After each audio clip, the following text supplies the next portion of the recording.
দেখেন, আমি যে লড়াই করি, আমি জিতবো কিনা এটা ইম্পর্টেন্ট না, কিন্তু আমার পিছনের সৈনিকরা আমার কি দেখতে চায় জানেন? আমার গাছ দেখতে চায়। আমি লড়াই করে করে মরে যাব, আমি সেভাবে দেখতে চাই, মরার আগে আমি যেন মরে না যাই। আমি মানে লড়াই করতে করতে মরে যাচ্ছে, এইটা দেখে আমার সৈনিক খুশি হইতে চায়। আর বিএনপি কি করে? আওয়ামী লীগ তার এক একটা টোপ দিছে, আর সে প্রতিদিন উত্তর দিছে, না আমি এটা না, প্লিজ আমার আর যা বলো রাজাকার।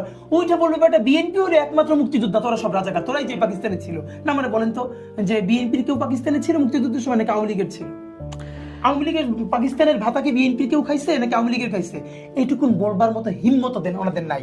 যে কারণে হয়েছে কি, বিএনপি এখন যদি এই ইন্ডিয়ার সাথে সার্বভৌমত্বের সম্পর্কে একটু ছোট করে দিয়ে, যে আমরা 5 বছর থাকবো, ডিস্টার্ব করেন না, এইভাবে আসে, আপনার কি মনে হয় ভারতের ভালো বন্ধুকে?